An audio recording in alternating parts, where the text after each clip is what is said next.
ఎంత అవుతుంది వీడ గౌతమ బుద్ధుడు బోధి వృక్షం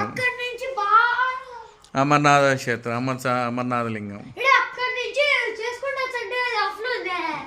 ఫోన్ వచ్చేలకు భూగర్భలింగం ఇక్కడ భూగర్భలింగం సెట్టింగ్ లోపల భూమి లోపల ఉండేది సెట్టింగ్. ఇక్కడ స్వామి వివేకానంద రామకృష్ణ పరమహంస స్వామి వివేకానంద ఆశ్రమం. Swami Vivekananda the great philosopher, the legend, మన భారతదేశం గర్వించదగ్గ గొప్ప ప్రవర్త స్వామి వివేకానంద.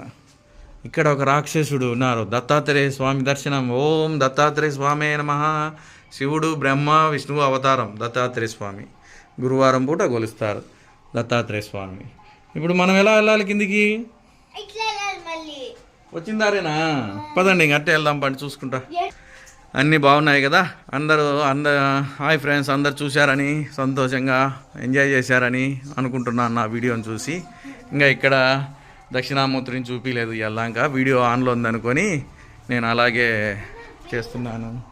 ఇక్కడ యాగంటి క్షేత్రం స్వామిది సెట్టింగ్ బాగుంది కదా, భలేంది. ఇక్కడ నాగదేవతుడు, ఇక్కడ శ్రీకాళహస్తి, పాము, సాలెపురుగు, గజానన, భక్త కన్నప్ప. ఇక్కడ భగవద్గీత రాస్తున్నాడు శ్రీ వేదవ్యాస మహర్షి ఆశ్రమం సెట్టింగు. ఇక్కడ కంచిలింగము.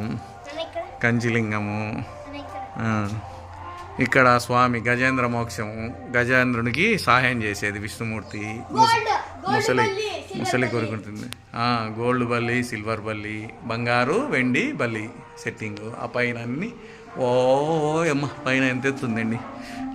రమణ మహర్షి ఆశ్రమం సెట్టింగు, శ్రీ రమణ మహర్షి ఆశ్రమం సెట్టింగు, రమణుల వారు. ఇక్కడ శ్రీరామలింగేశ్వర స్వామి పాలకొల్లు పంచరామ క్షేత్రము. ఇక్కడ శ్రీ అమరలింగేశ్వర స్వామి అమరావతి పంచరామ క్షేత్రం. ఎంత ఎత్తుందో చూడండి, పెద్దది శివలింగం. సోమేశ్వర స్వామి భీమవరము, కుమారస్వామేశ్వరం పంచరామ క్షేత్రంలో. ఇక్కడ ఇది ఇక్కడ ఏం రాయలేదు కానీ శివలింగాన్ని బాగా నందిలు పెట్టి చేశారు. ఇక్కడ శాకుంతల దుష్యంతుల ఘట్టము ఇక్కడ చిత్రీకరించారు, శాకుంతలాదేవి దుష్యంతుల వారు. ఇక్కడ ఏకలవ్యుడు, ద్రోణాచార్యుల ఏకలవ్యుల ఘట్టము. ఇక్కడ గుడిమల్ల క్షేత్రము త్రిమూర్తిలింగం బాగా ఇచ్చారు. ఇది కూడా పశుపతినాథ్ కోటిలింగాలు నేపాలు బాగా పెట్టారు. ఇక్కడ పొలతల క్షేత్రం అక్క మహాదేవతలు. ఇక్కడ పూర్వకాలంలో మన హిందూ ఆచారం ప్రకారం